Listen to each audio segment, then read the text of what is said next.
Yeah. Yeah. Yeah.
Yeah.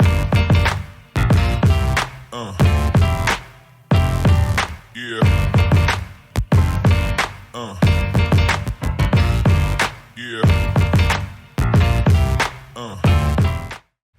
Salve, salve, Hey! estagiário, estagiárias. Chegamos para mais um Estagiários Podcast. Comigo sempre, Thiago Maroto. Marotos. Vambora. Vambora. E hoje o papo sempre é muito especial, né, Thiagão?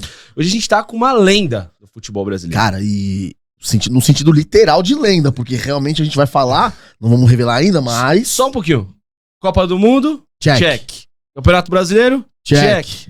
Europa, check. Check. Rapaz, hoje o papo é em alto nível. Faça as honras, meu amigo. Ah, com vocês, senhoras e senhores, uma lenda do esporte, Carlos Pracidelli.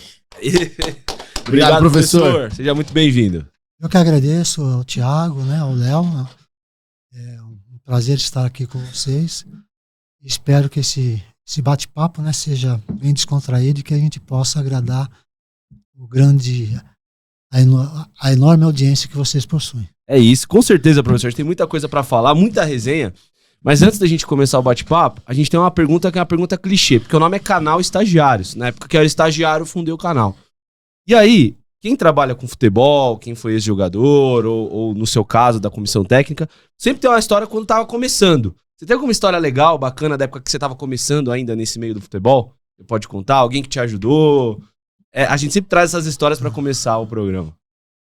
Tipo assim, voltando bem ao passado, né? Eu diria que uma pessoa que praticamente me colocou no futebol foi o Nelsinho Batista. Legal. É uma coisa que ficou marcada porque na época nós éramos jogadores do Clube Atlético Juventus, Uhum. né? E isso aí em 1981, 82. Você vê como faz tempo.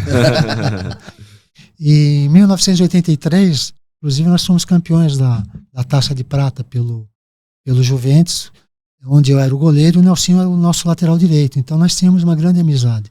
E depois, passaram-se uns 2 anos, o Nelsinho encerrou a carreira, passou a ser treinador, técnico, graças a Deus, um técnico super vitorioso, não só no Brasil, mas principalmente no Japão, né? Ficando mais de 10, 15 anos no Japão. Então ele, quando ele encerrou a carreira, ele me levou em primeiro lugar para trabalhar com ele, mas eu como atleta e ele como treinador ainda, no Atlético Paranaense, né, pela confiança que ele tinha em mim e tal. E depois, eu ainda atleta, né, o Nelsinho era treinador do Palmeiras, né, Uhum. e ele precisava de uma pessoa da confiança dele para que fizesse naquela época observações das futuras equipes que o Palmeiras iria jogar. Como se fosse um analista de desempenho. Uhum. Só que naquela época não tinha drone, não tinha... Era no papel e na caneta. Papel, não digo nem no papel, naquela época Olhômetro. ainda tinha aquela famosa máquina de datilografia, né? Sim. E você tinha que observar os jogos, chegava em casa, lateral direito, o centroavante, é matador, o time joga em 4-4-2, enfim, todas essas análises, né? E aí eu tive que abrir mão da minha profissão, né? deixei de ser atleta e passei a ser essa pessoa de confiança do Nelson Batista no Palmeiras. E além dessa função, eu também tinha a função de trabalhar no departamento amador do Palmeiras, na formação de goleiros do Palmeiras. Então eu tinha duas funções. Eu era o responsável pelo departamento de formação de goleiros do Palmeiras e, ao mesmo tempo, quando acontecia a necessidade, eu fazia essas análises para o Nelson Batista. Então, se eu cheguei aonde eu cheguei, né, foi ele que me impulsionou, ele que me colocou. Então, eu diria para você que esse é um momento mais marcante da minha vida, né, porque eu tive que deixar de ser atleta e passar para uma nova função. E graças a Deus, né, só agradeço a Deus por tudo que aconteceu comigo nessa trajetória e agradeço ao Nelsinho, né, porque é tão bom você ter esse poder de saber, essa gratidão, né, e foi um momento que marcou a minha vida, foi justamente esse. Que legal, é bacana a gente ver quem ajudou a gente lá no início, lá importante, no começo, né? E falando até sobre essa transição, você sempre pensou em trabalhar com futebol logo depois de aposentar? Nunca acabou acontecendo por conta do convite? Tipo assim, eu tinha eu fui goleiro, né? Eu fui atleta profissional, era goleiro. Então, naquela época, eu tinha uma intenção quando chegar o momento de eu encerrar minha carreira, eu quero ser treinador de goleiros, né? Mas eu quero ser um treinador que, no futuro, eu possa ter alguma relevância, né? Possa ter feito alguma coisa que fique marcado no futebol. Então, mesmo quando eu era atleta ainda, eu comecei a me preparar para essa outra etapa, né? Através de cursos, enfim, né? Tudo aquilo que pudesse me ajudar nessa nova função. Só que ela veio rápida, ela veio assim, no momento praticamente bom para mim, né? E principalmente no Palmeiras, né? Quem é que teria a grande oportunidade de encerrar a sua carreira como atleta e no dia seguinte já está trabalhando numa grande equipe como o Palmeiras? E foi o que aconteceu. Então eu me preparei para que quando chegasse esse momento eu estivesse realmente preparado para ele. E graças a Deus foi o que aconteceu, né? Em toda a história do Palmeiras, eu fui o primeiro treinador de goleiros das categorias de base do Palmeiras. Que legal. Então, é uma coisa que me marcou e eu me preparei para isso também. Professor, que ano que foi que o senhor começou no Palmeiras? Eu comecei no Palmeiras, às vezes eu me perco nas datas, hein? Em 1992. 92. 1992. Aí o senhor falou que começou ali meio que nas categorias de base, né? Eu era tipo assim, eu era o responsável por todo o departamento de formação de goleiros, de toda a categoria de base, infantil, pré-infantil, juniores. E quando o profissional viajava, geralmente o profissional tem 3, 4 goleiros. Sim. Naquela época viajavam 2 goleiros, então sempre ficavam 1 ou 2 goleiros do profissional que não viajavam com a equipe profissional. Eu também tinha a incumbência de cuidar desses goleiros que não viajavam com a equipe profissional. É aí que eu ia chegar. Quais foram os primeiros goleiros? Você já chegou com a nata, mas quem eram os goleiros na época que o senhor lembra assim, da categoria de base, se vingaram ou não? E quem foi o primeiro goleiro de verdade? Você falou, pô, esse cara aqui... Até uma história que uma pessoa que é super conhecida por vocês. Eu me lembro que em 1992 o Palmeiras não tinha a estrutura que tem hoje, né? Inclusive o CT estava sendo construído. Nós tínhamos 3 campos, né? Mas praticamente só um campo mesmo que tinha condições da equipe profissional treinar. E nos outros campos, quando sobrava o espaço, eu levava os goleiros do departamento amador para treinar, porque o Palmeiras não tinha onde treinar os goleiros do departamento amador. E naquela época nós tínhamos 3 diretores do departamento amador do Palmeiras: Dr. Moacir, seu Álvaro e seu Carmona, que comandavam o departamento amador. Eu me lembro que eu estava treinando os goleiros, eles me chamaram e falaram: Carlos, nós vamos receber 5 atletas de Lençóis e eles virão aqui para fazer avaliação, né? E um desses atletas é goleiro. Então, como você é o nosso responsável, nós gostaríamos que você fizesse a avaliação desse goleiro. Eu falei, ok, sem problema. E no dia seguinte, acabou chegando o goleiro, né? O o goleiro é o Marcos. Só isso, só. É o São Marcos. Eu lembro que nós estávamos treinando, eu estava treinando no campo 3. Sim. O campo 3 da academia do Palmeiras é aquele campo que fica do lado do campo do CT do Palmeiras. Eu estava treinando, de repente eu vi que entrou o goleiro, né? Já me chamou a atenção, né? O Marcos naquela época já alto, magro, e eu até brinco com ele, naquela época ele ainda era cabeludo, tinha cabelo, né? Já chamou a atenção pelo biotipo dele. Sim. Bom, resumindo, aí ele ficou comigo, acho que uns 10 dias comigo fazendo avaliação. E no final, né, eu fui chamado pelo diretor, aí eles me chamaram e falaram: Carlos, e aí? Qual a sua conclusão em relação ao goleiro? Eu falei: não, nós vamos ficar com ele. É um rapaz que demonstrou muita qualidade. Porque o Marcos, ele veio de Lençóis, eu até me peço desculpa, né? Eu não lembro o nome do profissional que trabalhava o Marcos naquela época, lá em Lençóis. Isso aí o Marcos devia ter na faixa de 16 anos. Então o Marcos, quando chegou no Palmeiras, não chegou totalmente verde, sabe? Ele chegou já com alguma... Tinha um fundamento básico. Um fundamento, né? Mas me chamou a atenção que eu falei, pô, eu até brinquei com o meu diretor, falei: olha, nós temos aí um diamante bruto, né? Que se for bem lapidado, pode ser que lá na frente ele se transforme numa bela peça, uma bela joia. Só que tem um porém. Ele falou: qual o porém? Nós vamos precisar de um alojamento para ele. E quando eu falei em alojamento, o diretor até falou: pô, Carlos, um alojamento? Porque naquela época o Palmeiras, como eu falei, o Palmeiras não tinha estrutura que tem hoje. Então, as poucas vagas que haviam no alojamento, essas vagas tinham que ser destinadas a centroavante, a ponta direita, a meia esquerda. Resolvia, né? Que resolvia. Ele falou: pô, você vai fazer eu gastar uma vaga com um goleiro? Eu falei: se o senhor está pedindo a minha opinião, essa é a minha opinião. Né? Eu gostaria que o senhor conseguisse essa vaga. Ele olhou assim para mim e falou: tá bom, então vou conseguir essa vaga para você, vamos ver lá na frente. Eu falei: ok, na frente todo mundo. O resultado todo mundo.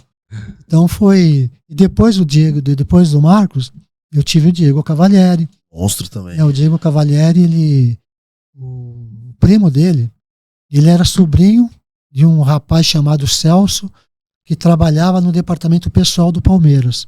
Aí um dia o Celso me chamou e falou assim: ô, Carlos, eu tenho um sobrinho, acho que é sobrinho, pô, diz que é goleiro, né? Fica pedindo para mim. Eu falei: qual o problema? Eu tô lá justamente para isso, para fazer a avaliação. Manda ele lá pro CT, eu vou fazer uma avaliação com ele. E assim chegou o Diego Cavalieri, né, fazendo uma avaliação por indicação de um funcionário do departamento pessoal do Palmeiras. Fez a avaliação, eu aprovei a avaliação, aí passamos a trabalhar juntos. E foi assim com o Deola, foi assim com o Bruno. Né? Sérgio também, o senhor perguntou. Não, o Sérgio e o Veloso não. O Sérgio e o Veloso, quando eu cheguei no Palmeiras, eles já tinham sido formados pelo Palmeiras. Tá. Né? Então eu trabalhei com o Sérgio, trabalhei com o Veloso, trabalhei com todos eles. Mas em termos de formação, os goleiros que foram formados no Palmeiras por mim é o Marcos, o Diego Cavalieri, Bruno, Deola, Marcelo, né, uma série de goleiros que, só para vocês terem uma ideia, eu cheguei no Palmeiras em 1992. De 1992 até 2012, Caramba, o Palmeiras nunca contratou goleiro. Seja para ser o primeiro goleiro, seja para ser o segundo, terceiro ou quarto. Foi a base suprema. Nunca. Eles sempre foram formados no departamento amador nosso. Né? Inclusive, naquela época, o Palmeiras tinha até o nome, uma verdadeira academia de formação de goleiros, né? Onde eu tive a honra, né? A honra e o prazer de trabalhar, que Deus o tenha, do seu Valdir Joaquim de Moraes. Né? Eu trabalhei com ele no Palmeiras por volta de 5, 6 anos. Eu posso dizer que eu fui aluno do seu Valdir Joaquim de Moraes. E acredito eu que tenha sido um bom aluno. Com certeza. E, então, o Palmeiras sempre teve esse processo de formação de goleiros. E quando foi, só para vocês terem um parâmetro, né? Em 92 eu aprovei o Marcos, né? E em 2012, quando eu voltei para o Palmeiras, que eu já estava naquele processo desde 2008 de trabalhar junto com o Filipão, quando nós voltamos em 2012, inclusive fomos campeões da Copa do Brasil, acho que a primeira, Não, a segunda Copa do Brasil. A primeira também foi com o Filipão em 98 e depois nós ganhamos em 2012 a segunda Copa do Brasil também com a gente, com o Filipão. O Marcos já estava com problema de joelho, Sim. né? Então ele já não conseguia mais treinar em alto nível. E para um goleiro jogar em alto nível, ele tem que treinar em alto nível, Sim. senão ele não consegue manter, né? Aí foi uma situação até, eu digo triste, que eu tive que chamar o Marcos e falar, Marcos, acho que está na hora de você repensar a sua carreira. Porque, Sério? né? Aí ele repensou mais uma vez, né? A gente conversou e mais uma vez ele, pra você ver, ele acabou encerrando a carreira comigo. Ele tinha um problema também no cotovelo. Cartilagem, eu acho, né? Na cartilagem. Ele teve Era um problema de joelho de cartilagem, e para você ver, o que o goleiro mais, não só o goleiro, todo atleta, né? Uhum. Qualquer jogador que tenha Explosão. esse tipo de problema vai encerrar a sua trajetória, vai ser muito menor, né? Sim. Principalmente o goleiro, né? Que Uhum. usa muito salto. Todo o trabalho é feito através de explosão e salto. Uhum. Então ele já não estava mais conseguindo, né? Além de não conseguir, já sentia muitas dores. Então nós conversamos e foi aí que o Marcos achou o momento certo de encerrar a carreira. Foi Sim. difícil essa conversa, professor? Porque imagina que para um atleta do gabarito do Marcos, e até mesmo do senhor, né? Que tinha muita moral para falar algo no tipo. Foi difícil a conversa? Foi muito difícil, né? Foi difícil, mas é aquilo que eu digo, o Marcos sempre foi uma pessoa muito centrada, né? Apesar de todo esse lado dele, brincalhão, Uhum. explosivo, que o que vem na cabeça ele fala, enfim, mas ele sempre foi uma pessoa que soube sempre aceitar não só as coisas boas, como também os momentos ruins, Momentos né? ruins. E esse momento foi, acho que, o pior momento dele, que ele tem que tomar uma decisão. Olhar pra cima. Mas ele pensou direitinho, ele falou, cara, realmente já não consigo nem treinar direito, né? Então, Vai jogar, né? eu agradeço a Deus tudo isso que eu construí no Palmeiras e é melhor encerrar por aqui. E aí, professor, eu queria a sua opinião em relação a uma situação, porque você pegou a preparação de goleiros de uma forma, como era no início dos anos 2000, e pegou e trabalhou também com a preparação de goleiro se transformando para o goleiro jogar com os pés, né? Teve toda essa mudança no regulamento que permitiu que o goleiro também precisasse jogar com os pés. E hoje o goleiro muitas vezes é uma válvula de escape no jogo ali, para abrir, precisa ter um pouco de certa habilidade com os pés. E aí, como que você enxerga essa transformação do goleiro, que ele não precisa ser só bom embaixo da trave, ele também precisa ser bom ali no jogo, entender mais sobre o jogo. E também sobre a formação dos goleiros no Brasil, em relação aos outros lugares do mundo. A sua avaliação. Eu diria que foram duas grandes mudanças, né, em relação aos goleiros, né? A primeira mudança foi a regra dos 5, 6 segundos. Não sei se você lembra, Lembro. né? Antes disso, era até ridículo, né? O goleiro pegava a bola, jogava no chão. O atacante vinha, ele pegava a bola, jogava no chão. Era ridículo. Então já começou aí essa mudança que o goleiro tinha que pegar e já tinha que repor. E depois veio a grande mudança realmente, foi que hoje a necessidade que o goleiro também seja o 12º jogador. o 12º, eu não diria o 12º, seria o primeiro jogador, né? Que para começar a construção ofensiva, né? Logo lá no primeiro terço ali, lá no bloco de trás da equipe. Então na nossa época, isso, comecei a trabalhar como treinador de goleiro em 1992. O nosso objetivo era o quê? Fazer com que o goleiro fosse expert, excelente debaixo dos paus. Uhum.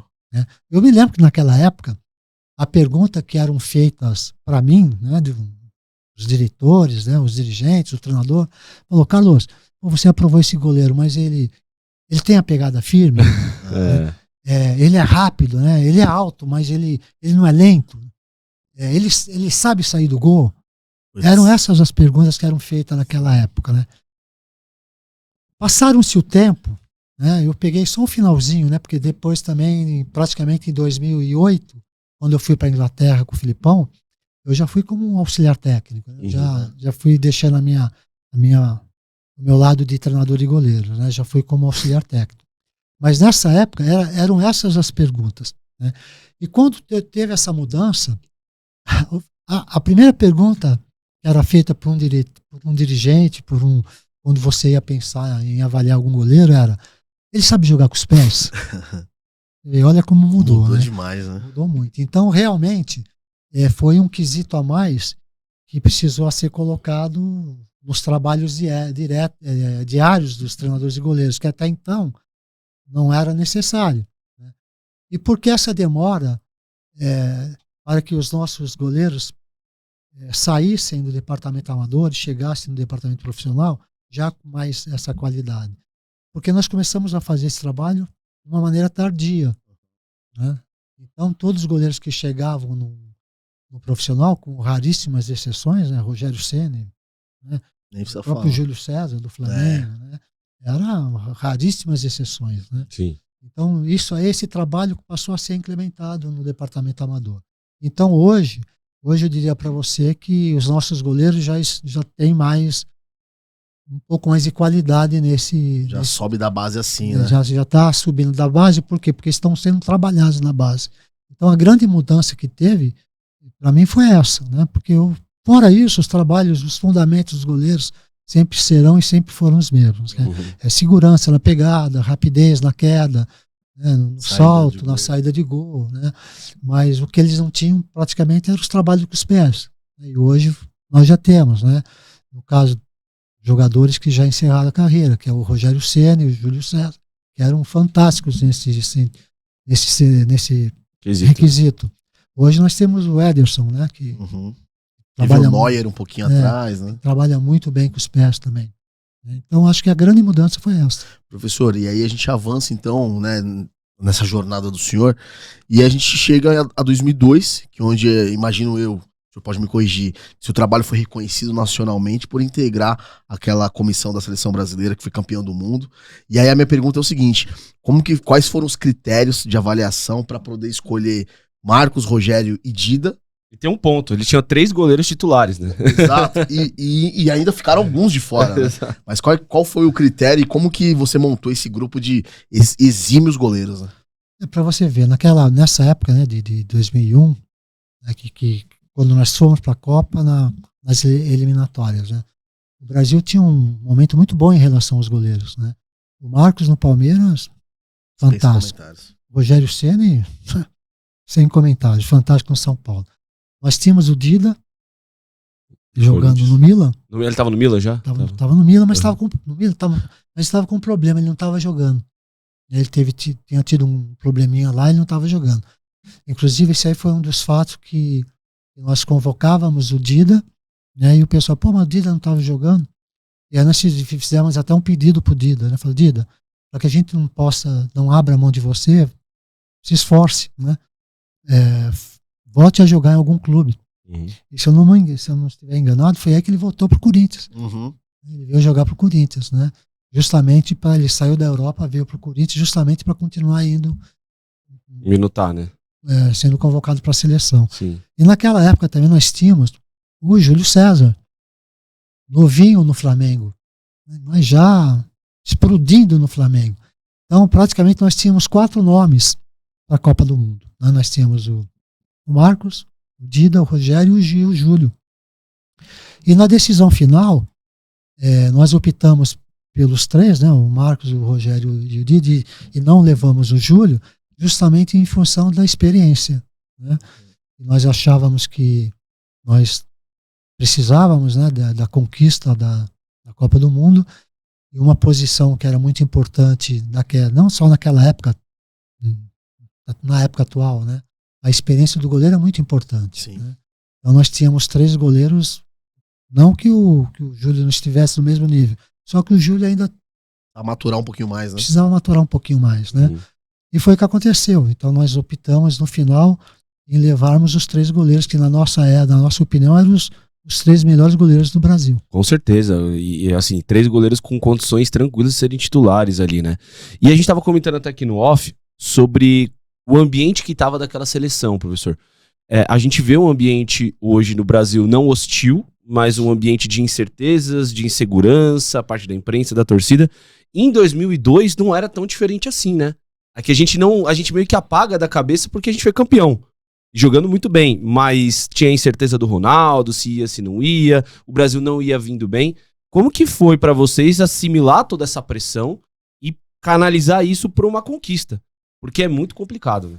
Se vocês voltarem no passado, em 2001, a fase de eliminatória foi muito difícil. Sim. O Brasil corria o risco de não classificar para a Copa do Mundo. Uhum. E nós fomos chamados, o Filipão foi chamado, né? Faltavam, se eu tiver errado, 5 jogos para acabar a eliminatória. Eu me lembro, quando o Filipão fez a convocação, Rivaldo, Roberto Carlos, né? Esses jogadores todos não tinham confiança do povo brasileiro, se vocês buscarem lá atrás. Muitos diziam, o Rivaldo está com problema no joelho, o Roberto Carlos também, o Cafu também. Não tinha essa... Era uma seleção que tinha desconfiança, né, da grande massa do Brasil. Eu me lembro que quando nós chegamos na antiga Granja Comari, que não tinha sido feita a reforma ainda, o Filipão fez a convocação e levou todos os convocados, né, para o auditório. Eu me lembro que o Filipão ele fez o seguinte comentário: pessoal, vocês são os meus convocados, né? E vou dizer uma coisa para vocês. A seleção corre o risco de ser, em todas as épocas, ser a primeira vez que pode ficar fora de uma Copa do Mundo, né? Então, nós temos a incumbência de levarmos ou não a seleção para... Então a responsabilidade é nossa. Eu não abro mão de ninguém.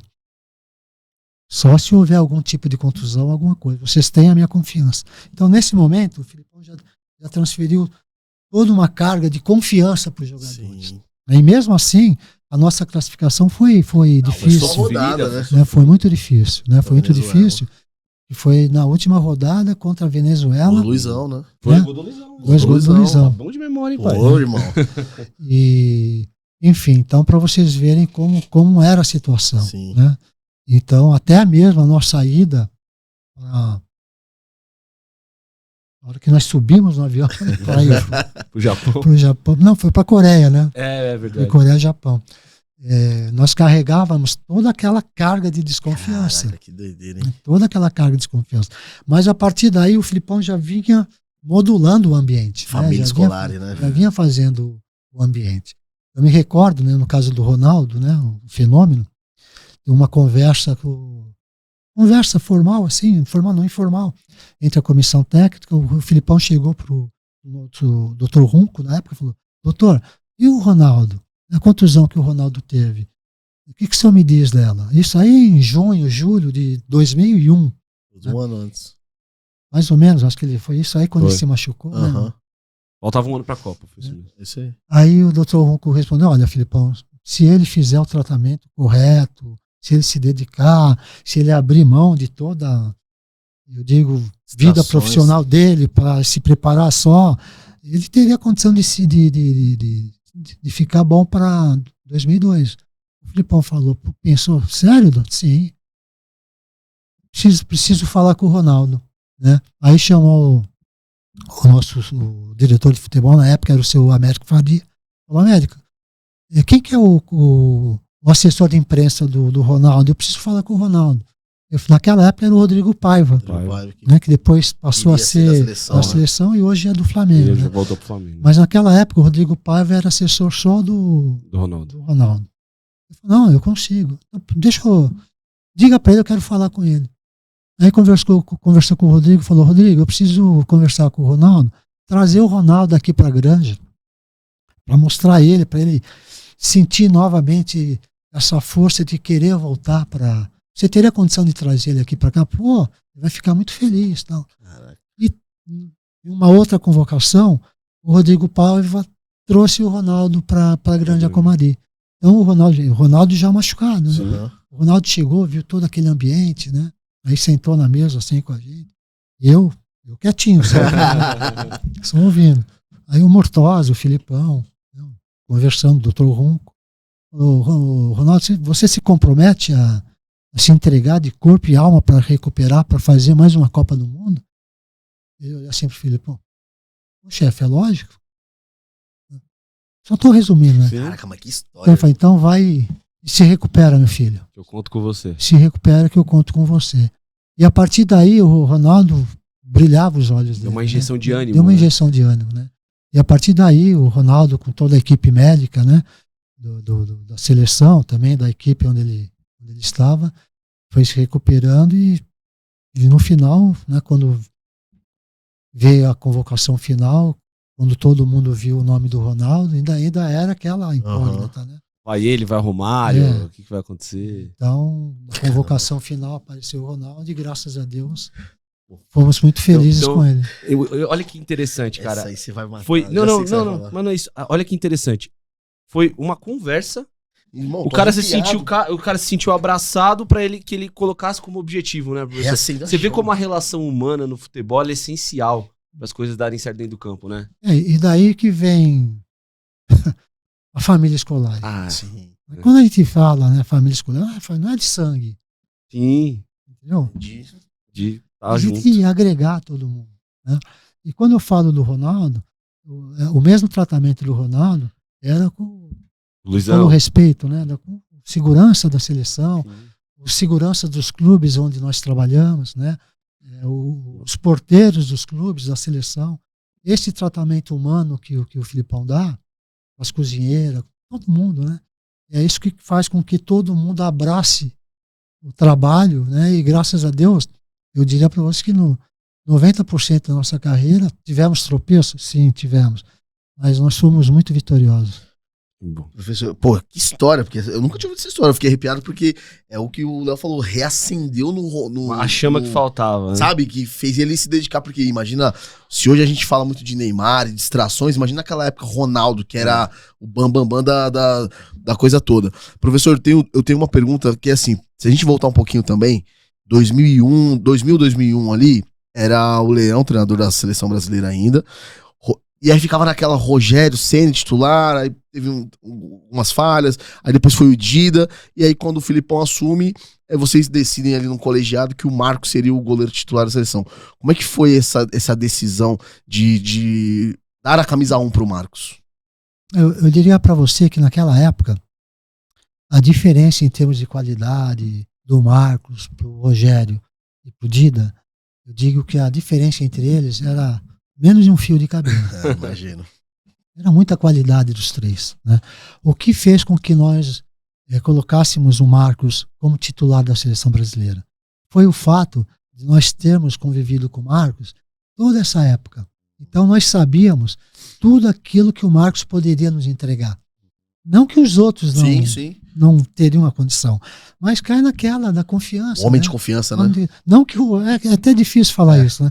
Não que o Rogério e o Dida não eram os homens de confiança, eram também, mas como esse fiozinho de cabelo Decidiu pelo Marcos, decidimos pelo Marcos, né? E para mim, eu diria que o Marcos foi juntamente até um contrassenso com o que eu vou falar, né? Mas realmente o Marcos e o Oliver Kahn foram os dois grandes nomes de goleiros da Copa do Mundo de 2002, né? O Oliver Kahn teve aquela falha no final, né? Para nós, né? Graças a Deus. Graças a Deus, que bom. Foi, para nós foi, né?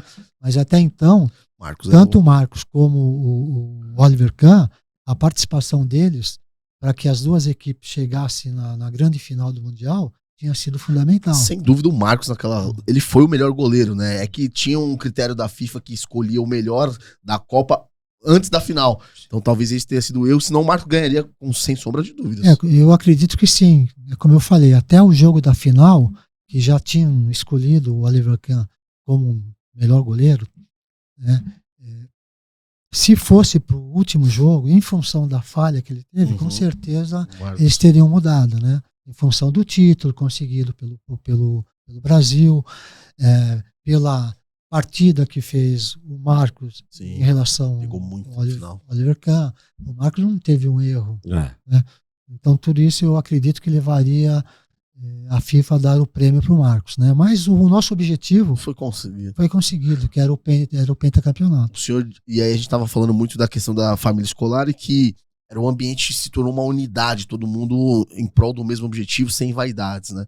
E aí a gente tem que passar, porque é um assunto muito, muito discutido na época, que parece que a gente está revivendo 2002. Como é que foi a não convocação do Baixinho, do Romário? Eu imagino que a pressão interna em cima de você, do Filipão, da comissão em geral, era muito grande. Como é que foi esse momento para vocês? Foi muito difícil, né? Eu digo que a pressão sempre é em cima do treinador, né? A pressão, não digo nem pressão, põe impressão nisso. Parece que O mundo vai acabar. o mundo estava em cima da cabeça do Filipão. Né? Mas eu digo assim, chega uma hora na vida que você tem que tomar decisões. Sim. Né? E essas decisões, elas vão repercutir lá na frente. Seja positiva ou seja negativa. Mas uma coisa que você não pode fugir é das suas convicções. Né? Então, a convicção do Filipão naquele momento, em detrimento, fora qualquer outro tipo de questão, a convicção do Filipão naquele momento é que os jogadores que seriam importantes na maneira do Filipão jogar, dentro do estilo do jogo do Filipão, dentro do planejamento do Filipão, era o Ronaldo e o Luizão. Então ele tinha a sua convicção e tinha que tomar uma grande decisão, né? E o Filipão nunca se omitiu, né, seja onde for, dessas grandes decisões. E foi uma decisão difícil? Foi, né? Mas ele optou pelo Ronaldo e pelo Luizão. O Luizão na época também vinha de uma crescente muito grande, né? E aí a gente falou sobre isso. Eram duas seleções, na realidade, de 2002. São duas seleções que também tinham condições, o time titular e o time reserva. Tem uma resenha que falam que o time titular sempre ganha, o time reserva no coletivo sempre ganhava do titular e tudo mais. Tem alguma passagem de também ter que resolver alguma questão com algum jogador que estava se sentindo insatisfeito? Porque, não tô nem falando de ego, mas todos tinham condições de ser titulares. É muito complicado você chegar no Luizão e falar, cara, você vai ser banco. Principalmente naquela época que ele tava muito bem. Ronaldo tava bem? Tava melhor? Poderia até estar. Mas era, como você disse, um fio de cabelo de diferença. Voltando atrás, nesse mesmo pensamento, falando sobre os goleiros, né? O Dida e o Rogério. Mas é como eu falei para você, o ambiente que foi criado foi um ambiente tão sadio, né? Tão verdadeiro, talvez. Verdadeiro. Se eu tiver enganado, eu acho que foi a Copa do Mundo que mais tempo ficamos juntos, né? Se eu tiver errado, foram mais de 20 dias, quase 30 dias em termos de preparação, né? E mais 30 dias até o final da Copa. Né? Então são 60 dias. Né? Então não tem ambiente que resista a um tempo desse, se não estiver bem fortalecido. Né? E foi o que aconteceu. Né? Nós tínhamos um ambiente muito forte nesse sentido, né? Através do posicionamento do Filipão. E o principal, o respeito que todos tinham sobre todos. Né? Tipo assim, o Marcos vai arrojar, era o titular, ia pro jogo, eu vi o abraço e o Dida e o Rogério Ceni dava nele, é como se eles estivessem entrando junto. Sim. Né? E assim, ia para cada jogador. Né? Cada jogador, cada posição, eles iam lá, se abraçavam, pô, vai com Deus, estamos juntos. Então, não tinha essa. Não teve vaidade, não teve ego, não teve nada. Simplesmente o grupo. Né? E o grupo que, graças a Deus, trouxe o pentacampeonato para nós. Dentro disso, professor, como que a comissão técnica sofre mais pressão? É da diretoria, da torcida ou, de repente, do próprio elenco? Você diz assim, qual a carga mental? A carga, isso, a pressão de ter que ganhar mesmo. Assim, tipo assim, com o Filipão... Da Costa Larga, é até engraçado, né? A gente até brinca, sabe a galinha quando coloca os pintinhos? Né? Só que o Filipão é o galo, ele coloca todo mundo lá e aqui ninguém entra, toca. Aqui ninguém toca. É realmente isso. Né? Ele cria uma bolha em cima dos seus comandados e ninguém chega. Seja torcedor, chega imprensa, seja diretor, ninguém chega. Né? Então não tinha pressão. A única pressão que nós tínhamos, é até engraçado agora, né? Tipo assim, passou a fase de classificação. Começou na Coreia, aí nós fomos para o Japão. E ali começava o mata-mata. Um jogo só. Então vinha aquela pressão. Né? Você ia pro... Eu acredito que acontecia comigo e acontecia com qualquer um. Né? Todos os membros da comissão e também os jogadores. Você ia para o seu apartamento, você fechava o olho, não. Meu Deus, eu não posso voltar para o Brasil. Eu não posso voltar para o Brasil. Hoje não. Hoje aí a gente começou a pensar em todas as situações para fortalecer aqui o que a gente podia fazer para injetar mais ainda confiança para o grupo, né? E a cada passagem de fase, passou das oitavas, a gente ia para o hotel, já não pensava na vitória que tinha sido contra a Bélgica. Você já pensava no jogo que ia ser contra a Inglaterra. Você ia para o hotel, a mesma coisa. Não. E ali era pior ainda, que você via na televisão, a equipe dando tchau, indo embora, Sim, né? Mais uma seleção, mais uma grande seleção saindo da Copa. E a gente, não na cabeça. não vai acontecer com a gente. Então a maior pressão era essa, de nós colocarmos em nós mesmos a necessidade de chegarmos até a final. Isso, cara, necessidade, essa era a palavra, porque era 94, 98 teve a questão Ronaldo e tudo mais. Era uma carga emocional, Tá né? doido. E o senhor falou exatamente isso, de fase a fase, né? Eu tenho duas perguntas. Primeiro, qual foi o jogo mais difícil? Se foi porque todo mundo fala, pouca gente se lembra que o jogo da Bélgica foi um dos mais complicados. O Brasil também. é que a Inglaterra tem alguns componentes. Sim. E aí eu ia chegar nesse jogo da Inglaterra também. Primeiro, qual foi o jogo mais difícil, né, da fase a fase? E no jogo da Inglaterra em específico, que o Brasil sai perdendo, um erro ali, né, de posicionamento do Lúcio, tem uma infelicidade, Rivaldo empata, e aí Ronaldinho Gaúcho faz o gol, mas é expulso. Eu queria saber como que vocês mudaram a chave ali naquele jogo da Inglaterra, o que foi falado pra segurar aquele resultado, porque era coisa de maluco, né, aquele lá. Em relação ao jogo mais difícil, eu concordo com você. Para mim, até o jogo da final, né, contra a Alemanha, o jogo mais difícil foi contra a Bélgica. Sim. Eu diria para você que foi o jogo onde o Marcos trabalhou mais. Vilmots jogando muito. Eu me lembro que, tipo assim, logo no início, no primeiro tempo, né, a primeira grande defesa do Marcos foi um cruzamento. Não foi nem era um cruzamento que acabou saindo um chute no gol. A bola mudou de trajetória. Eu tô no banco ali, eu tô vendo a bola caindo atrás do Marcos. Nossa. Eu falei, meu Deus do céu, daqui a pouco eu vejo o Marcos indo. Dá um tapa. Dá um tapa. Eu falei, agora ele toma conta do Tá jogo. no jogo. E tomou conta do jogo. Uhum. Né?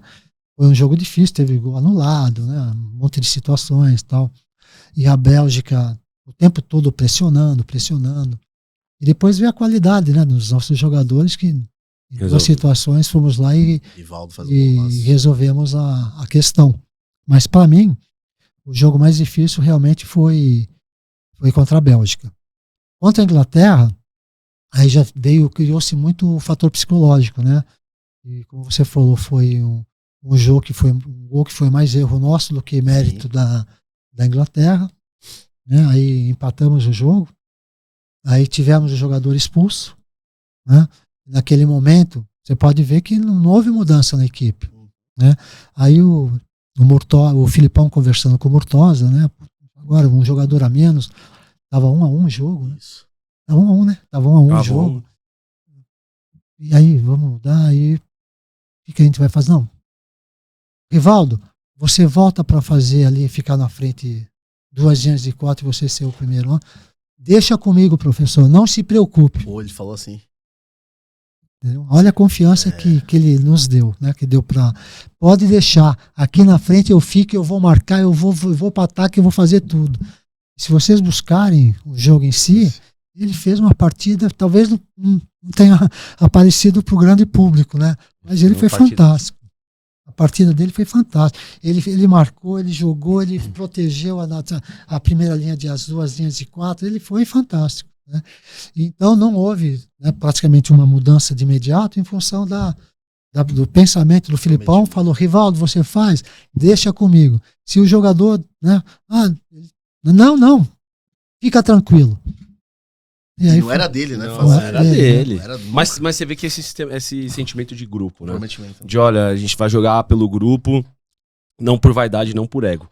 E aí, professor, a gente avançando no nosso papo, você tem uma passagem no Santos também, que eu tô vendo aqui, mas você vai com o Felipão pro Chelsea, né? Pra essa comissão. E o trabalho começa muito bem, né?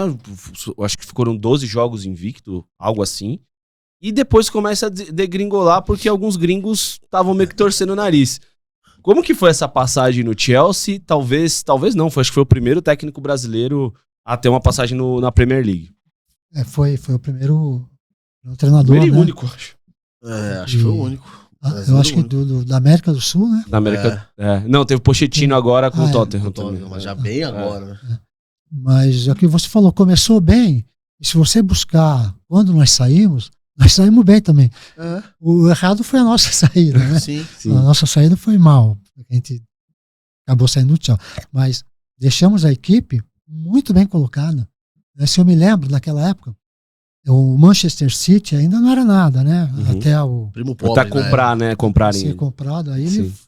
virou a potência. Mas naquela época era Chelsea, Arsenal, Liverpool United. e o Manchester. Eram as 4 equipes que brigavam pelos títulos. E na Premier League, porque lá na Inglaterra é o seguinte, você tem o campeonato inglês, né, que é a Premier League, você tem a FA Cup, que essa aí é a Copa da Rainha, que seria o segundo campeonato importante da Inglaterra. E a Copa da Liga Inglesa. Na nossa época, eles davam o nome de Carling Cup. Sim. Sempre eles colocam o nome do patrocinador, né? Uhum. Era Carling Cup. É uma Copa entre os 20 da Premier League. Tá. Então você tem a Premier League, que é importante que você vai com a sua força toda. A FA Cup, você entra com aqueles, entre aspas, reservas, né? Mesclado. Alternativozinho. Né? E a Carling Cup, você coloca aqueles reservas, o que você quer ver. Na rodagem. Né? À medida que você vai subindo na FA Cup, você vai começando a colocar a sua equipe forte, que é o campeonato da Copa da Rainha. Né? E a mesma coisa na Carling Cup, que é a última. À medida que você vai subindo, você vai injetando jogadores também do primeiro escalão para você chegar na final. E eu me lembro que naquela época, na Premier League, nós estávamos oscilando. Primeiro, segundo, terceiro. Terceiro, segundo, primeiro, dependendo da rodada, né, ficava ou o Chelsea em primeiro, ou ficava o Arsenal em primeiro, o Manchester em segundo, o Chelsea em terceiro. E ficava essa bolha. Né? Alternância. Estava bem pegado. Na FA Cup, nós já tínhamos passado por 2 fases. Você vai passando de fases, né? Não sei quantas fases eram. Né? Mas nós já tínhamos passado de 2 fases, já iam para a terceira fase da FA Cup. E na Carling Cup é a mesma coisa. A mesma coisa, nós estávamos bem. E fora isso, nós estávamos na Champions Europeia. Nós já tínhamos passado também, quando nós saímos, para a fase de mata-mata da Champions, da Champions Europeia. Só que nesse meio tempo, algumas situações acabaram acontecendo e acabou fazendo com que nós saíssemos do Chelsea. Na época saiu um problema com o Drogba. Então, Chegou a ter esse problema? Chegou a ter pelo seguinte, naquela época, logo quando nós chegamos no Chelsea, a equipe do Chelsea nos recebeu, todo o departamento técnico, jurídico e o departamento médico. E foi nos mostrando, né, a estrutura do Chelsea. Sim, né? CT. E nessa demonstração da estrutura do Chelsea, o Dr. Brian, que era o médico responsável pelo departamento médico, foi nos mostrar o que eles tinham no departamento médico. E foi dito naquela época para o Filipão que todo jogador, quando se machucasse, tinha o seu médico particular. Então, um exemplo, o Drogba já tinha passado a temporada que nos antecedeu com um problema no joelho. E naquela época ele tomava muito através de medicação, então ele tinha um problema no joelho. Então, já estava previsto que ele ia se tratar com o médico dele, que era na França. Acho que é lá em Saint-Tropez, mais ou menos. Sim. E assim era com qualquer jogador. Tipo assim, se machucasse um jogador português, ele ia para Portugal se tratar com o médico português, da confiança dele. Aí foi o primeiro questionamento do Filipão. Mas por que isso? Porque vocês não têm condições de... Não, muito pelo contrário. Todo equipamento que nós temos aqui são os mais modernos do mundo. Imagina o Chelsea. Né? A nossa equipe de fisioterapeutas são muito bons. Então por que acontece isso? Ele não soube nos responder. Aí o Filipão perguntou, vocês realmente têm toda a condição de fazer qualquer tipo de tratamento aqui? O Dr. Brian falou, sim, temos. Então a partir de hoje mudou, com a minha chegada mudou. Todo jogador vai ser cuidado e tratado pelo nosso departamento médico. Nosso médico até é ótimo, né? Isso foi antes, né, De começar tudo. começar, né? Uhum, Que nós estávamos conhecendo a estrutura. Bom, chegou o dia da apresentação. uhum. Apresentação, tal. Drogba chegou, tudo certo para ele ir para a França para Pra temporada, né? temporada, treino, verão, né? Sim. Ia para a França para fazer o tratamento dele lá na França. Aí o Filipão chamou o Drogba, falou: Drogba, uma mudança nos planos, né? Uhum. Agora todo o tratamento vai ser feito aqui no nosso departamento médico. Como eu já tenho acertado? Não. Sem exceção. Todos, sem exceções. E o médico do lado. O médico, vocês têm condição de ter, então todo o tratamento vai ser feito aqui. E aí começou a grande briga. Uhum. Nesse meio tempo, o Anelka passou a ser o titular da nossa seleção, né? E da nossa seleção, da nossa equipe. Que de fato poderia ser uma seleção, né? Era muito jogador bom. Realmente era uma seleção. Aí o Anelka começou. Só para você ter uma ideia, quando nós saímos do Chelsea, nós tínhamos o melhor ataque. O Anelka era O artilheiro. o artilheiro do campeonato inglês. Né? Nós tínhamos a defesa menos vazada. Em compensação, tínhamos o goleiro menos vazado. Sim. O Peter Cech era, né, em razão da defesa menos vazada. Estávamos oscilando, como eu falei, em primeiro, segundo, tal, classificado para a Champions, classificado. E aí começou. Isso foi um dos problemas também que nos tirou e que nos levou lá na frente a acabar saindo do Chelsea. Foi tão absurdo que eu lembro que, porque era muita novidade o Filipão no Chelsea, né? Era 24 vitórias, 12 empates e 5 derrotas na campanha. Então, tipo assim, todo mundo foi pego de surpresa. Foi. E teve alguma situação também com o Frank Lampard no meio desse furacão todo? O Lampard? É? Não foi com o Lampard, né? Foi com o John Terry. John Terry, perdão. John Terry. O John Terry. Era o capitão. O que aconteceu? Posso falar sem problema, foi a realidade que aconteceu toda a equipe inglesa tem um auxiliar técnico fixo, como tem agora no Brasil, né? Só que tem que ser inglês. E com a nossa chegada, como eu falei para você, eu fui já como auxiliar técnico do Filipão. Então o Filipão foi o Murtosa, que era o seu primeiro auxiliar técnico, eu como o segundo auxiliar técnico e o Darlan Schneider como preparador físico. Então fomos nós 4. Né? E com a nossa chegada, o auxiliar técnico do Chelsea, uma pessoa fantástica, me desculpe agora não recordar o nome dele, é lógico, ele passou a ser o terceiro auxiliar. Sim. Né? Mas isso não influenciava em nada nos trabalhos diários. Sempre com a gente, sempre participando, enfim. Né?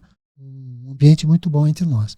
Mas ele recebeu um convite para trabalhar numa outra equipe na Inglaterra, um ex-jogador já tinha trabalhado com ele, onde ele seria o auxiliar imediato.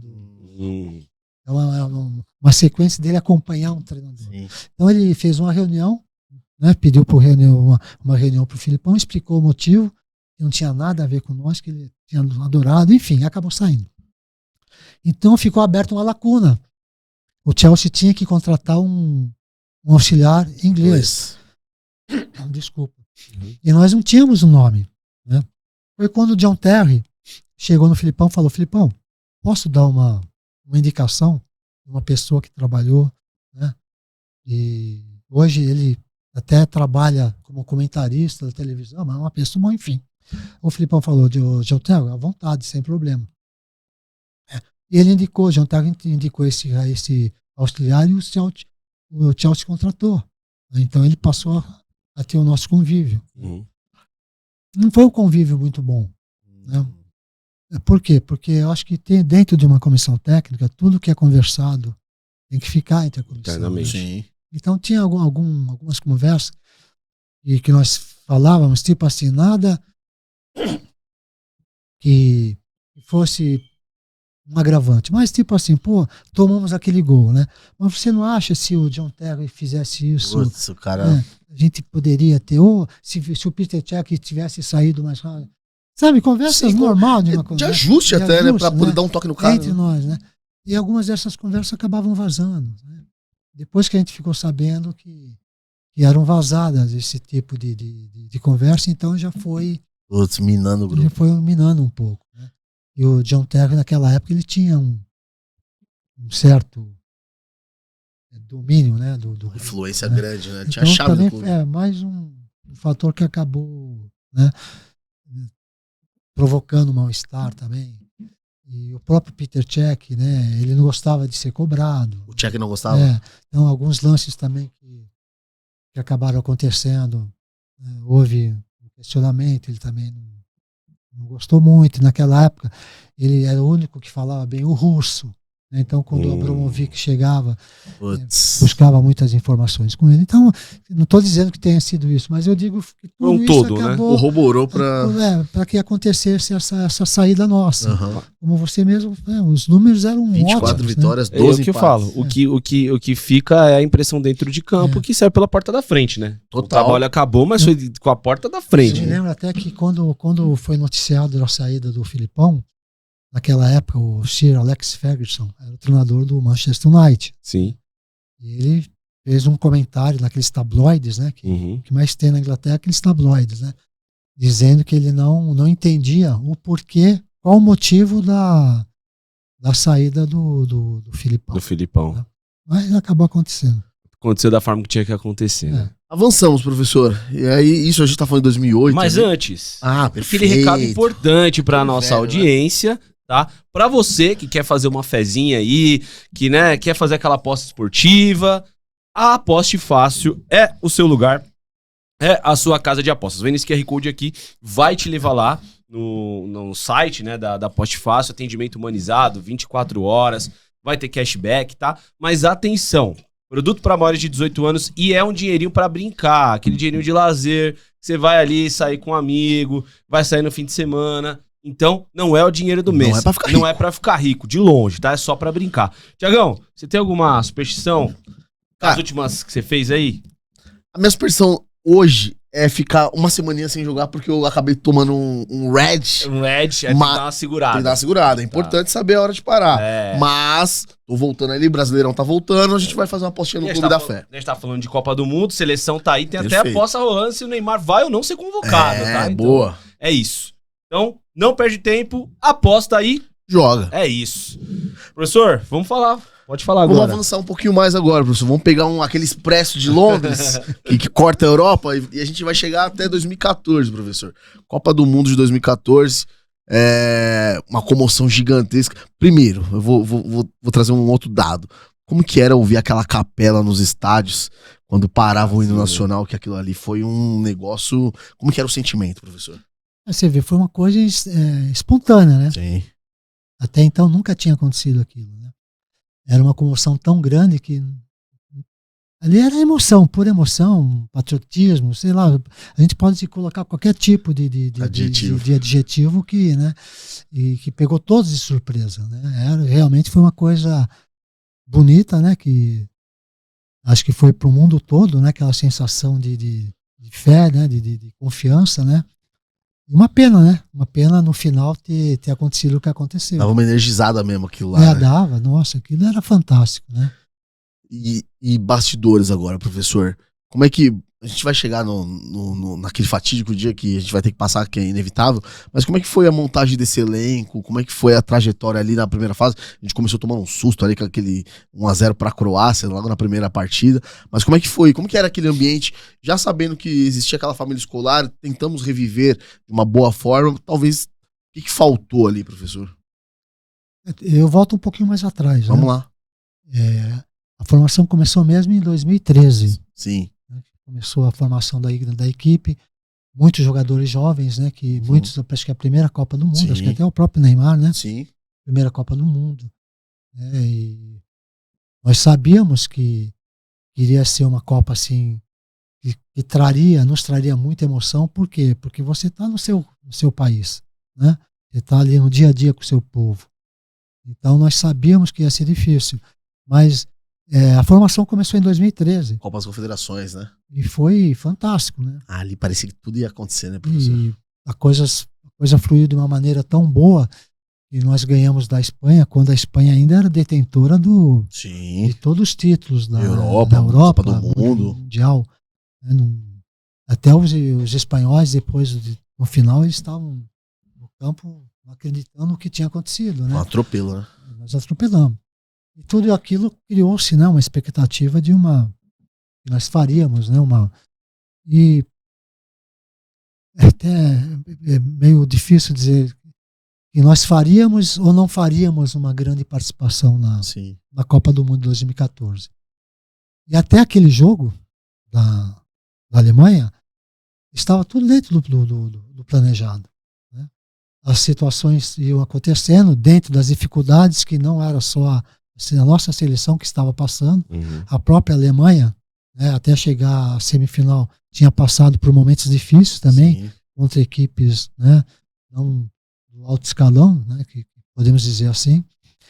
Mas, tipo assim, nós estávamos sabedor que estávamos no caminho certo, né?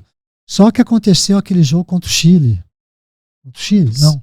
Os pênaltis. Colômbia? Contra a Colômbia. Colômbia é do caso Zúñiga, né? Contra a Colômbia, né? Que Neymar sai contundido. aquele rapaz entrou justamente para tirar o Neymar. Zúñiga, né? Um desleal total, né? Não, foi dele, tinha que sair dali para cadeia, né? Até hoje eu vejo, de vez em quando eu vejo, lá vou buscar a imagem, ele foi nas costas Eu do nem Neymar gosto de ver pra- essa imagem, que é muito forte. E falaram, professor, você pode até corrigir, que se fosse pra um pouquinho mais abaixo, 2 podia centímetros. tirar até o Neymar Não, pra que- sempre. pra Não, sempre. ele não conseguiria andar. É. Então, depois perdemos, no mesmo jogo, perdemos o Thiago Sim. Silva, também, para mim, um grande zagueiro de toda a história da Craque. seleção. Craque. Um jogador fantástico, né? E você imagina o ambiente que ficou. É você saindo, né, daquela Você perde alegria, o capitão. a alegria de você ter classificado, né? Sim. A nossa volta para a Granja foi terrível.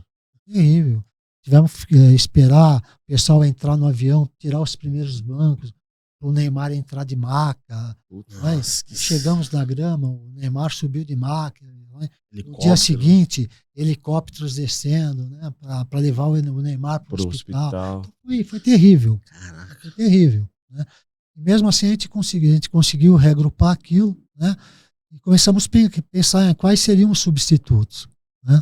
Na defesa, no lugar do Thiago Silva, nada melhor do que o Dante, que jogava na Alemanha, na né? Alemanha, né? E para furar o bloqueio da Alemanha, que jogava em linha alta, nós tínhamos o Bernard, era rápido, né? E estava tudo dentro do previsto, né? Tanto é que quando foi feita a escalação, não houve qualquer tipo de crítica em relação Não. à escalação, né? E se eu tiver errado, são tantas coisas que aconteceram depois que eu até me perco no tempo, mas eu acredito que até uns 25, 27 minutos do primeiro tempo estava 0-0 o jogo. Estava um jogo equilibrado. De repente, dos 27 aos 35, 36, 5 gols. 3-0. 3-0, foi 3-0. Não dava nem tempo da gente reagir. Olha, para aqui, dava saída, gol, dava gol. Não deu nem tempo de a gente, do Filipão, tecer qualquer tipo de mudança, que a coisa aconteceu tão rápido. Se você nos perguntar até hoje o porquê, não sabemos. Porque o pré-jogo não teve, você não sentiu nada de diferente. Não. Tanto é que eu falei para você, até os 27, 28 minutos, Sim. o jogo estava super difícil. Nem os alemães sabiam, não acreditavam no que estava acontecendo. Eles comemoravam, olhavam para nós assim, né? Os bancos eram perto, olhavam, gol, e olhavam assim. Tipo, e aí? Eu lembro que na véspera teve até um famosíssimo comentário do Rizek, que ele fala: coragem, Filipão, bota o Bernardo, alegria nas pernas Sim, e time sim. pra frente, né? Então não teve tanta assim, pô, mas essa escalação. Então era mais ou menos o time que tinha que ser colocado, né? O Dante era Enfrentava os Era o caras substituto era natural. o cara, natural. Ah. e vinha bem também o Dante. E outra, jogava no Bayern. Tava acostumado a Jogando, enfrentar esses jogando com caras. os né? alemães. Tá? A única peça que o Bernard, porque o Bernard, como eu te falei, que a Alemanha vinha, fazia pressão alta, o Bernard era muito rápido. Muito rápido, né? Quebrava muita linha, né? Quebrava a linha.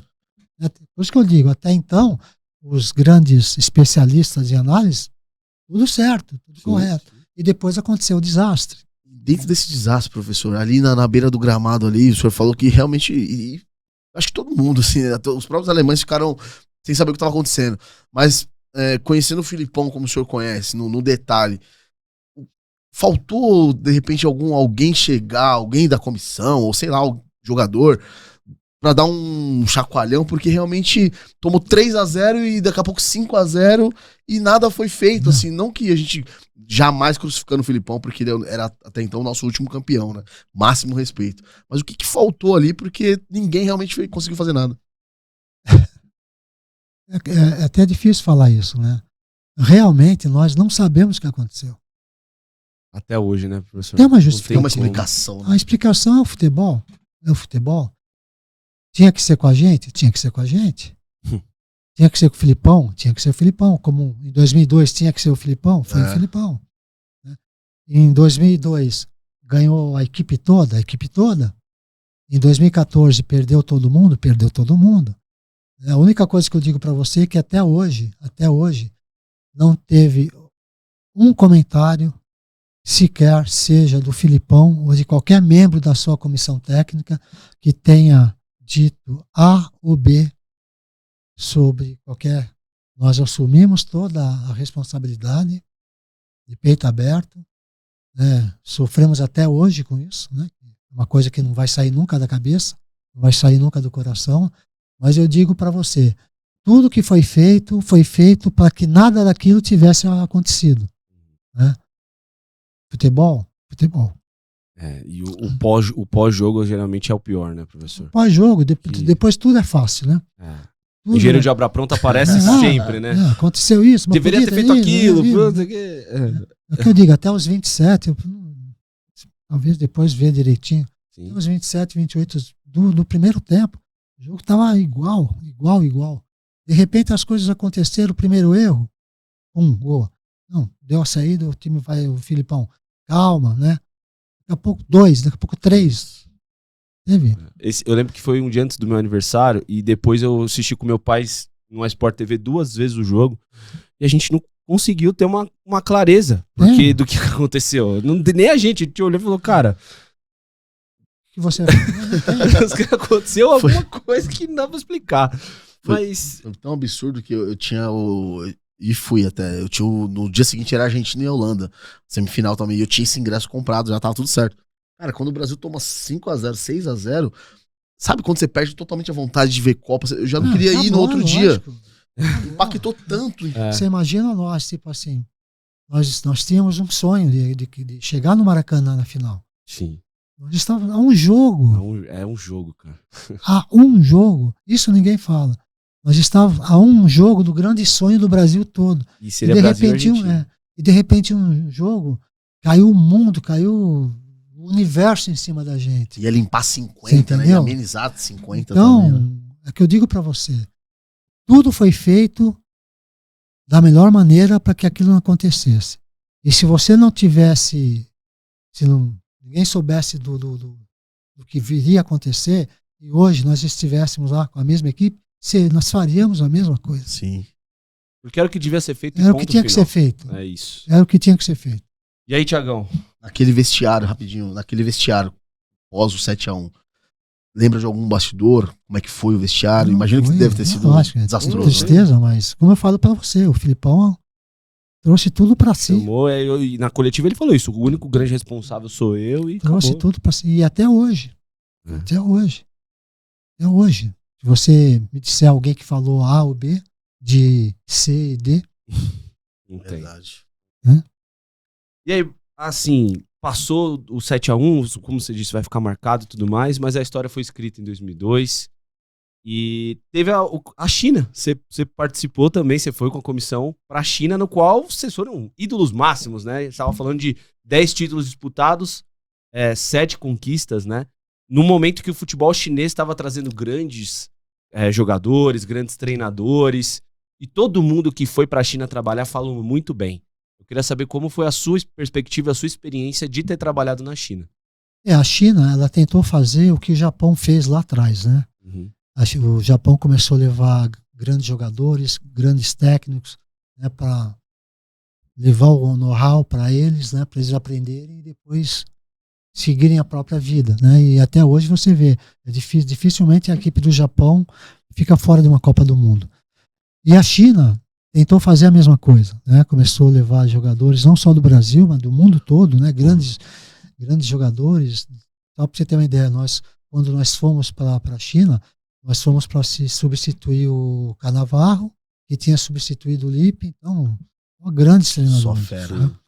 E como eu falei, nós fomos para lá logo após a Copa, né, 2014, ainda com a Copa na cabeça, mas fomos para lá, fomos recebidos assim, de uma maneira fantástica, disputamos 10 títulos, né? Na verdade, nós disputamos 11. Eu não conto esse 11, esse 11º foi o Mundial, né? E nós tínhamos ganhado o Barcelona. Só essa missão, só. Só essa missão. Então, por quê? Porque nós disputamos 10 títulos na China. Lá na China tem a Premier League, a Supercopa e a Champions Asiática. E tem a Copa da China, que é tipo a Cali. Né? E nós ganhamos 3 Premier League, ganhamos todas. Os 3 anos que nós ficamos lá, nós ganhamos os 3 campeonatos chineses, ganhamos as 3 Supercopa e ganhamos a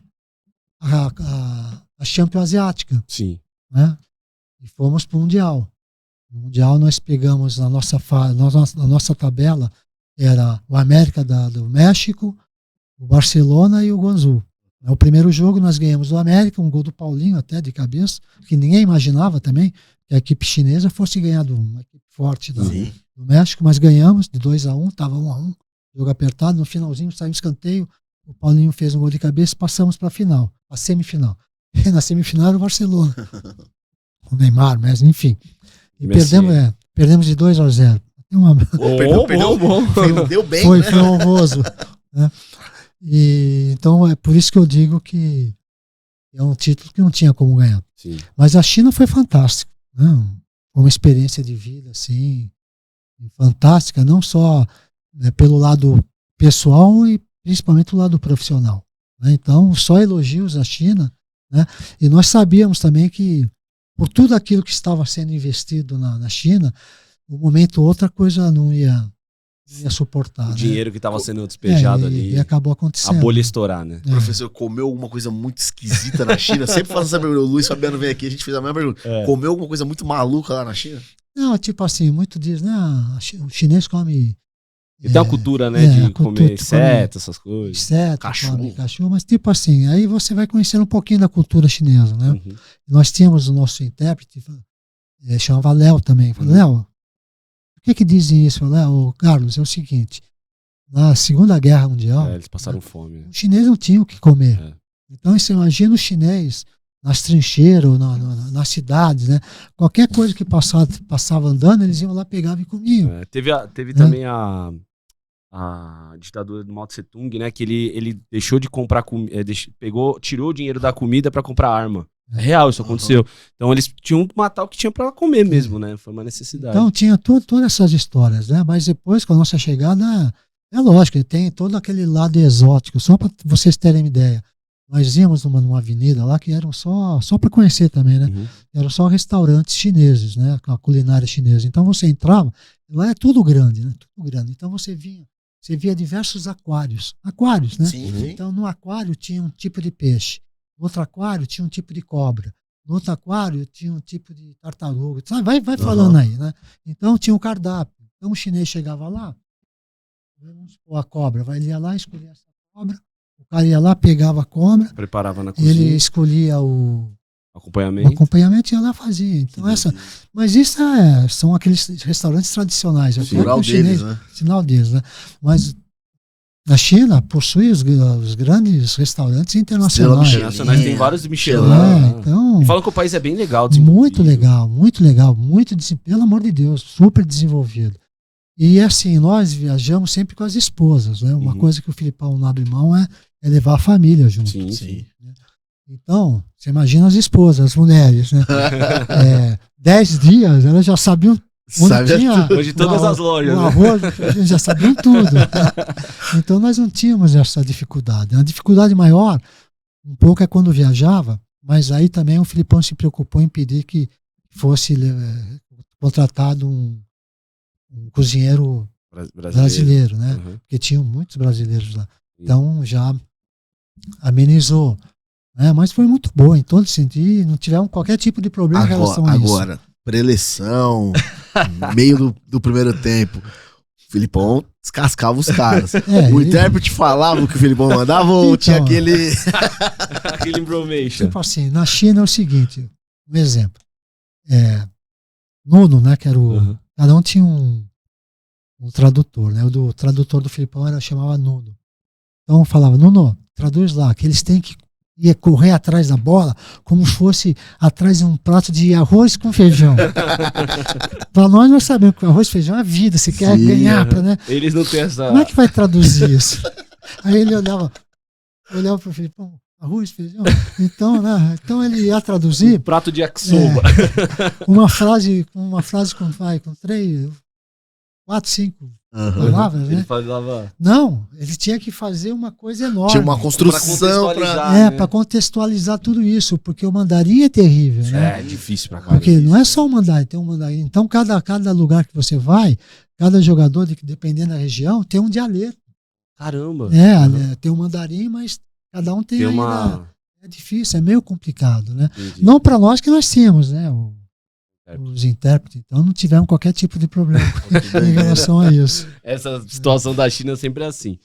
E aí vocês voltam pro Palmeiras pra ser decacampeão brasileiro, né? É. Desde que vocês chegaram 100% ali invictos, né? Como que foi ganhar esse título, esse 10º campeonato com o Palmeiras? Tinha que ser com o Felipão, né? Um dos maiores ídolos da Sociedade Esportiva Palmeiras. É tipo assim, nós voltamos da China, não tinha nada acertado com o Filipão, né? Uhum. Tinha acabado o nosso contrato com o Guangzhou, Uhum. aí o Filipão falou, olha, vamos voltar pro Brasil, vamos descansar uns 4, 5 meses lá, depois a gente, queira ou não queira, também foi desgastante, né? Sim, sim. Então vamos, aí voltamos pro Brasil. E nesse meio tempo, logo com a nossa chegada, aí o Palmeiras veio, né? E o Filipão, isso aí ele não nega pra ninguém, né? O coração dele é metade azul e metade verde, né? O Grêmio total. e Palmeiras, né? E eu também, a minha trajetória toda foi no Palmeiras. Então, quando veio o convite do Palmeiras, ele aceitou de imediato, né? E só que aí veio a nossa perda, né? Aí o Mortosa falou, tô cansado, eu vou me aposentar. Então, em 2018, o Mortosa se aposentou e em 2017 nós já tínhamos levado o Paulo Turra, né? Uhum. Nosso grande Paulo Turra para ser um dos nossos auxiliares. Profissional. Então, com a nossa chegada no Palmeiras, então veio o Filipão, o Paulo Turra e eu, né? Então foi uma chegada assim, o Palmeiras estava numa situação meio complicada no brasileiro, mas com a chegada do Filipão, nós fomos campeões brasileiros e com o Filipão invicto, né? A chegada do Filipão, o Palmeiras não perdeu nenhum jogo mais, e foi quando nós conseguimos o decacampeonato brasileiro pelo Palmeiras. E dentro desse decacampeonato, imagino que as dificuldades eram totalmente outras de tempos anteriores, no sentido de precisa se... Não sei se provar, porque o Filipão não precisa, né? Ainda mais o Palmeiras. Ainda mais no Palmeiras. Mas a pressão por ganhar também não mudou muito, né, professor? Não, é o que eu falei para você. Me parece que o treinador do Palmeiras na época era o Roger Machado. Sim, Roger. Né? O Palmeiras não vinha bem. Com a nossa chegada, eu acredito que o Palmeiras estava, acho que em 7º, 8º lugar no brasileiro. E aí foi que aconteceu a demissão do Roger. Uhum. Mas como eu falei, com a nossa volta para o Brasil, não tinha nada a ver com o Palmeiras. Estava voltando para descansar mesmo. Uhum. Foi aí quando o Palmeiras perdeu, o Filipão estava em Portugal.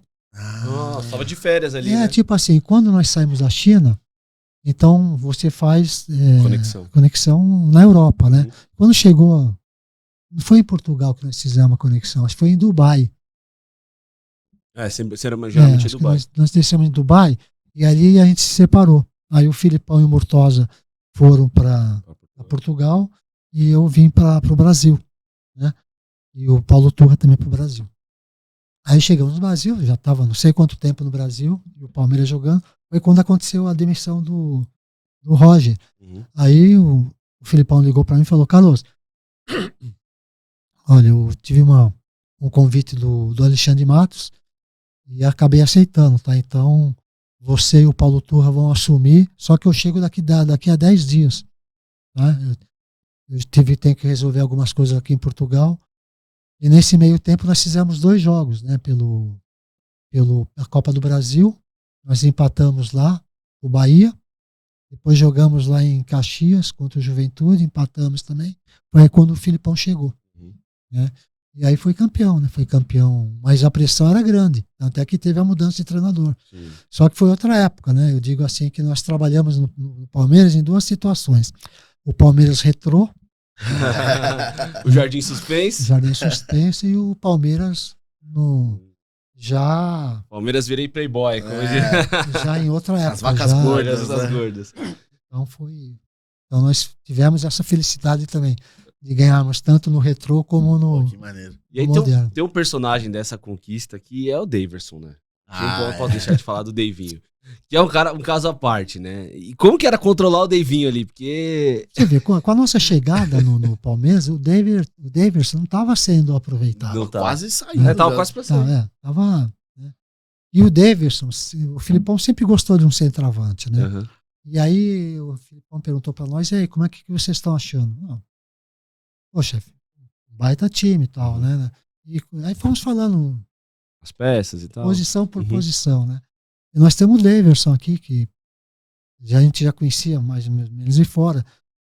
Tem as características que o senhor gosta, né? Então segura ele, não sai ninguém, né? E já começa a trabalhar no nosso esquema aí, colocando ele de centroavante, e foi o que aconteceu. E, se você se recorda, a partir daí o Daverson Só cresceu. foi um dos grandes responsáveis pela conquista do Deca. Uhum. Ele é um pouquinho. A galera leva para um lado folclórico, mas na minha visão, e eu queria até ouvir do professor, é um centroavante alto, que belisca todas as bolas no ataque, num chutão do goleiro. Briga o jogo segura inteiro. o jogo, É. briga. É um jogador que tem esse parafusinho meio solto, mas é um Goleador. cara do bem. E faz gol, né? É que eu falei, nós até estranhamos depois a saída lá na frente com a saída do Daverson, né? Ele é um jogador fantástico. Ele te dá todas essas opções que você falou. Dificilmente ele perde uma bola no alto. Uhum. Ele protege muito bem, sabe fazer o pivô, é rápido, né? E como é que eu digo para Autêntico. é autêntico, é um ser humano fantástico. Sim. Ele pode jogar os 90 minutos, ele tá os 90 minutos gritando, te ajudando. Ele pode ficar no banco 90 minutos que ele tá te ajudando.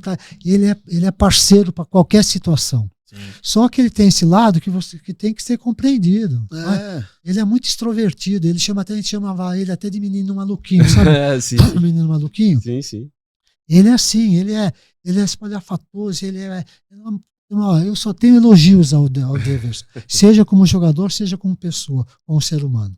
Fantástico. E vocês foram. O Abel também conseguiu, mas eu lembro que o David tinha um relacionamento muito bom com o Filipão, que segurava muito o Daverson. O Filipão acabava o jogo, o Daverson ia lá e fazia questão de dar um beijo na testa cara. Pô, a gente tá chegando já ao fim do nosso bate-papo, professor. Que bate-papo. Pô, muito incrível, maneiro. né? Histórias que a gente nunca escutou. Exato. E aí eu vou dar aquele recadinho, o segundo recadinho do nosso programa, pra você que tá procurando suplementação alimentar. Perfeito. Tá? Pra você que tá treinando, precisa daquela creatina. Pra você, adulto mais, articulação, já tá deixando um pouquinho de lado, o Kart Plus. E até pra concentração, o Easy Flow. Todos esses, não medicamentos, mas esses produtos encapsulados estão lá na Quantum. Vem nesse QR Code aqui, vai te levar no e-commerce da Quantum. E pra você inscrito do canal, 20% de desconto. Repita. 20%, mas não é no único produto, é no site inteiro, tá? Usando o cupom estagiários20. Você ganhou esse presente dos 20%, vou pedir pro Joãozinho. O diretor. Nosso diretor. E o nosso convidado também ganhou um presentinho da Quantum pra você Pra aí, você, professor. Tá treinando, professor? Opa, muito obrigado. Aquela caminhada. Agora aquela... mais aquele, né? Eu digo assim, eu moro como eu falei pra vocês, chega a 200 metros do Allianz, né? Uhum. E eu sou, tipo assim, eu sou sócio do Palmeiras desde 1990. Certo. Então todo dia eu e a minha esposa, Que legal. a dona Neide, estamos lá na nossa caminhada, vamos lá no departamento físico lá do Palmeiras, uma academia fantástica, né? Com Sim. nossos amigos todos lá. E a gente faz seu Seu o treininho. nosso treininho lá. né? Então já agradeço muito, né, o presente da Quantum e vai ser muito bem usado. Maravilha, isso. professor. Tiagão, vamos falar do Atlético Paranaense agora? Vamos. Aquele vice da Libertadores, que muita gente desconfiava daquele Atlético Paranaense e, cara, só perdeu pro Flamengo de 1-0 num jogo muito pesado, brigado, que aquele poderia jogo. ter ganhado, né? A trajetória, né, Tiagão, daquele Atlético Paranaense, a gente queria saber. Então, a nossa chegada, tipo assim, todos na época diziam, né, da dificuldade que era trabalhar no Atlético Paranaense, né, porque sempre tinha influências Petralha, fora, tudo mais. né? Mas quando o Filipão recebeu o convite, novamente através do Alexandre Matos, né, e o Filipão pensou bem e falou, não, é um clube que tem uma baita de uma estrutura, né, e vamos sim, né, aí nos avisou, comunicou o Paulo Torre e a mim, nós estamos indo para o Atlético Paranaense. Só que a nossa chegada no Atlético, o Atlético estava num momento muito difícil. Se eu tiver errado, ele era o 16º A parte da zona. na, Sim, da zona de no rebaixamento. Brasileiro. Na Libertadores da América, ele tinha vindo de uma derrota de 5-0 de um time acho que do Libertad, lá do Paraguai. Era o último colocado do grupo. Faltavam ainda 4 jogos? Não, acho que 2 ou 3 jogos. Nós tínhamos que ganhar os 2 jogos, fazer ainda uma diferença de gols, né, para conseguir a classificação. Bom, resumindo, aí o Filipão chegou, né, como estávamos conversando até agora, né, reorganizou tudo, né, trouxe todo mundo para junto, né, de um só pensamento, e aí começou a reação. Através dos trabalhos do Filipão, né, das suas colocações, o time foi reagindo, né, foi saindo das últimas posições Chegou o Fernandinho também, né? Aí chegou o Fernandinho, né? E conseguimos as 2 vitórias com diferença de saldo de gols para ir para os mata-mata, né? Para as oitavas, e classificou o time para as oitavas de final. E aí as coisas foram acontecendo, o grupo foi começando a entender todo o contexto de como que era que o Filipão trabalhava, e a partir daí a gente foi ultrapassando as etapas da Libertadores até chegar na final contra o Flamengo. E na Copa, antes também da final da Libertadores contra o Flamengo, nós chegamos também na semifinal na Copa do Brasil contra o próprio Flamengo. Sim. Eliminou o Flamengo. Não, nós fomos eliminados. Tinha eliminado 2 anos seguidos antes e perdeu nesse ano. Aí nós fomos eliminados na Copa do Brasil pelo Flamengo. Sim. E teríamos o Flamengo na final da Libertadores. E no Brasileiro, nós já estávamos ali buscando a ponta da tabela. Sim. Né? E foi o que aconteceu. No final do ano, nós terminamos o ano, acho que em terceiro ou em quarto lugar. Acho que foi quarto. Né? Já tínhamos vaga garantida para a próxima Libertadores, direto.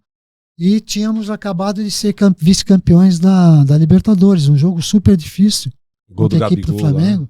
Tivemos ali, aos 40 minutos, o nosso jogador expulso. Sim. Né? Um lance bobo.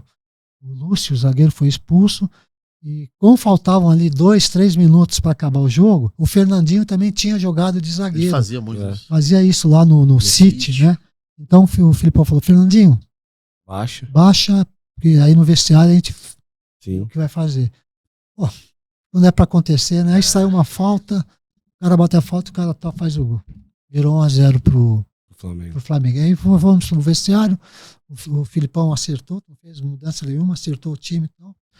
E aí tivemos até uma outra chance de empatar o jogo, né? Mas infelizmente o Flamengo estava ganhando tudo com o Dorival Júnior. Mágico, né? Anos mágicos do Flamengo. Momento mágico do Flamengo, e acabou ficando o vice-campeonato para nós, né? Mas foi uma passagem importantíssima. E a partir daí o Filipão, né, deixou de ser o treinador, passou o bastão para o Paulo Turra como treinador, ele passou a ser diretor técnico, eu passei a ser auxiliar imediato do Turra. O Turra fez uma campanha fantástica, né? Foi campeão invicto no Paranaense, coisa que não acontecia acho que há 100 anos. Faltavam 2 etapas para a fase de grupos, mas o Turra já tinha classificado o Atlético Paranaense para a fase de mata-mata, para as oitavas de final da Libertadores. Mas nesse meio tempo veio um convite do Atlético Mineiro para que o Filipão voltasse a ser treinador. Né?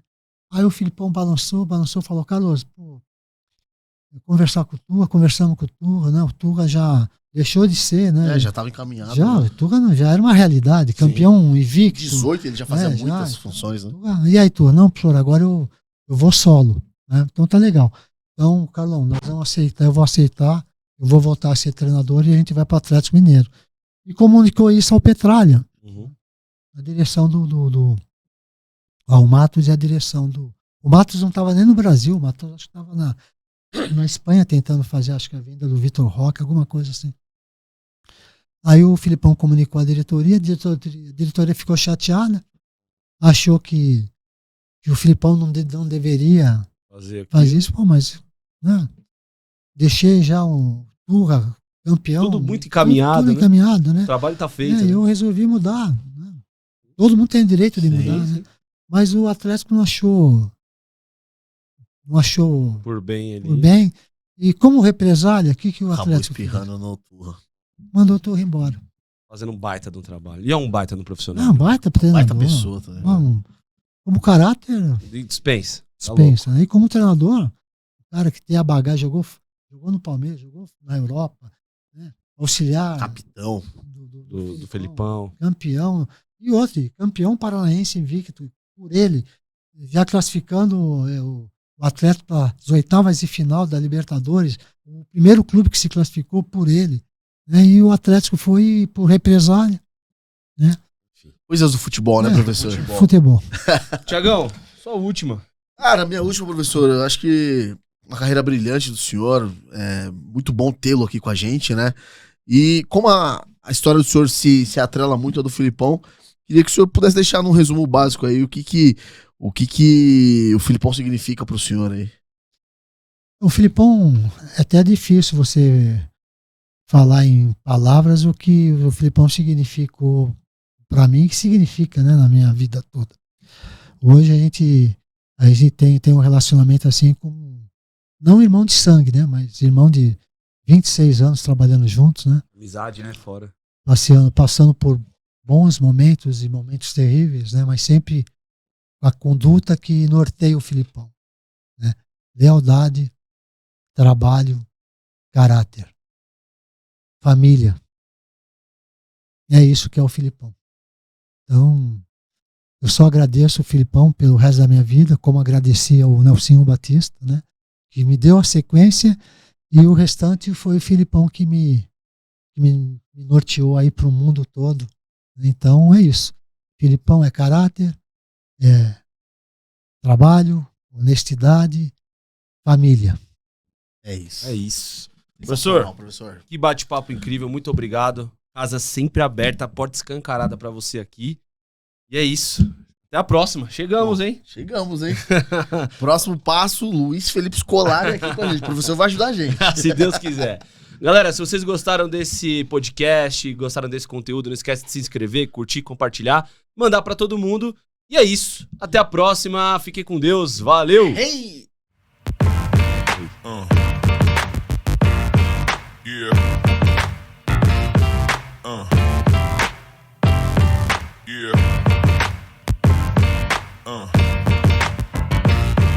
Yeah.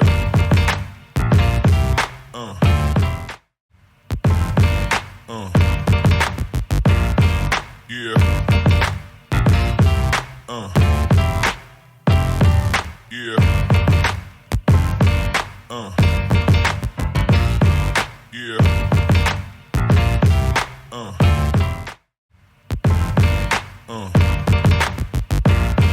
Yeah. Yeah. Yeah.